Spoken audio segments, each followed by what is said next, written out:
So what you need to do is you need to go to your disability service provider. And they'll be on campus, and you track them down. I can spell my first name.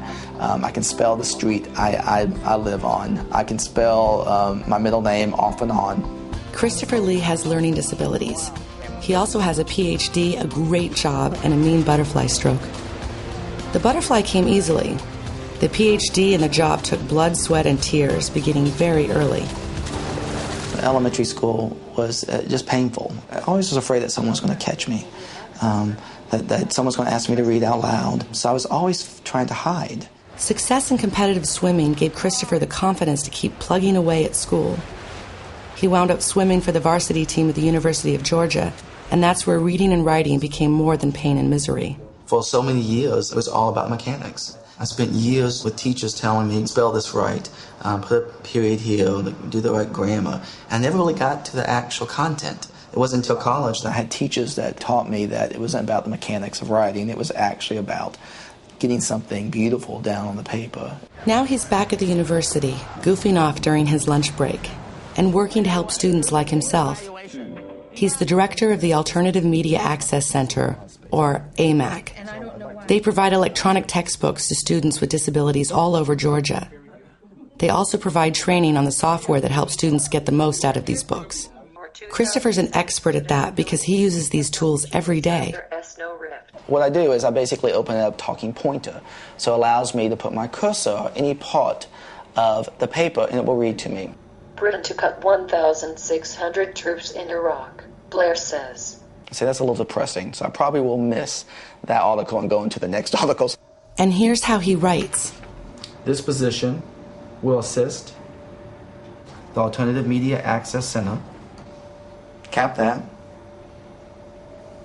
Now that may seem awkward and slow. However, prior to having voice recognition software, I couldn't even put a complete thought down on writing because it scared me so much. Christopher has been able to write 2 books and a 246-page dissertation thanks to technology, so he's a big fan. I can't tell you how much I love technology. Christopher works closely with lawyer Tamara Rory. She's the head of compliance at AMAC. And she's blind.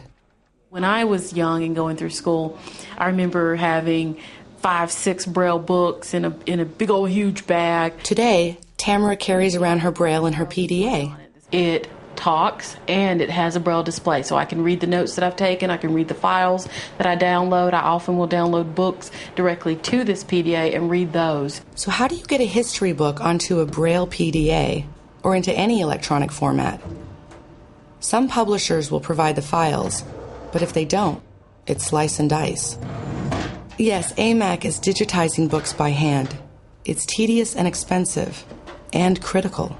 70% of people with disabilities and 70% of people who are blind or visually impaired are unemployed. The tragedy of the 70% unemployment rate is that all of those people want to be employed. They all have skills to offer. They all have potential. Christopher is working to spread the word about alternative media. He wants to provide his electronic books to college students nationwide, and he's working to push the message down into grade schools. The mission is personal. For so many years, I truly believed I wasn't very smart. I truly believed I was stupid. And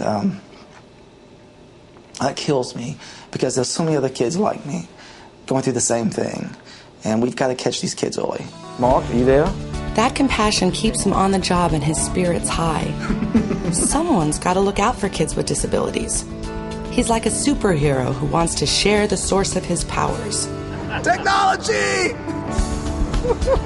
Technology can unlock the minds of these individuals that are right now kind of locked behind a cage of letters. And it can get them through college, and it can have them keep and maintain a job. It can open the world for them, it can make them independent, and it can change the world.